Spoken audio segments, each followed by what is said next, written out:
red marks, X's, strike-throughs, and endless notes.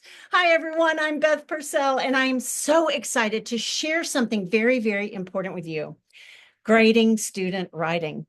I'm an instructor at True North Academy, and I get questions all the time about my philosophy on grading writing. It can be a very, very difficult thing for parents and teachers to do. So here's my hot take. I view learning to write well as a journey. And my biggest goal is to help students grow, not just as writers, but as confident communicators who enjoy expressing themselves. I want every student to feel proud of their progress, not overwhelmed by red marks or perfection. Writing is a skill that takes a lot of practice, much like learning to play a musical instrument or honing an athletic ability. If you mess up or you struggle when you practice a piece on the piano, you just keep working and making adjustments. How can you give a poor grade to someone who is practicing faithfully and with their very best efforts? For me, writing is about effort and improvement, about progress rather than perfection.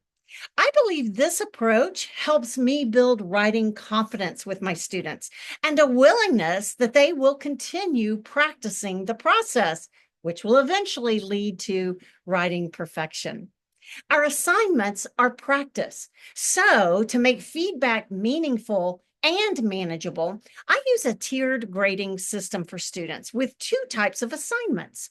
First, practice challenges. These are like training reps. 1 to 3 paragraph pieces where students try out a new structure, explore with an idea, experiment with grammar. These practice papers are graded as complete or incomplete. If you tried it, if you gave it your best effort, and you followed the assignment checklist or rubric, you get full credit. Why? Because writing improves with practice, and I want to encourage efforts. I want to encourage practice. Then we have performance quest. These are where students put their skills into action. The rubber meets the road, and they present a more polished piece. This is where newly acquired skills should shine. These should be graded using a clear checklist, and I provide personalized feedback on structure, content, voice, mechanics, and any other specific writing tools required by the assignment.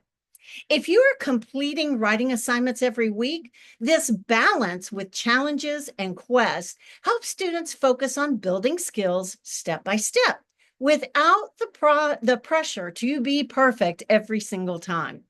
Now, here's something very, very important. There is a huge difference between editing and grading. The idea is to support student learning. So it's important that we understand our roles as parents, students, and teachers. Editing is a step students do or should do before they hand in their work. With support from parents, peers, or even tools like Grammarly, students should always review their work before submitting it for grading. A great tip that I always give my students is that they should read their work out loud to find glaring errors, confusing sentences, or missing words. Then they should take their paper and review it with someone they trust with their final grade to catch mistakes that are hidden or a little more difficult for students to spot.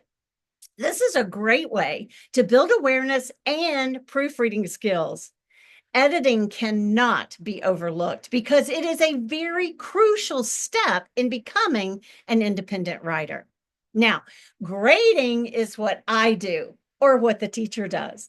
Once the final, well-edited draft is turned in, then I take a look at the overall final product and process, how the student followed structure, how they developed their ideas, how did they find and use their voice, their writer's voice? And did they fulfill the assignment requirements from the checklist? I call my feedback 2 stars and a wish. I'll highlight a couple of things that they did really, really well, and I'll offer the student one clear suggestion for the next time. Students, when you think your paper is complete, read it out loud to someone. Parents, please help your students edit their work. They value your input, and I'll offer feedback with a grade. Together, we can help students feel confident and capable in their writing.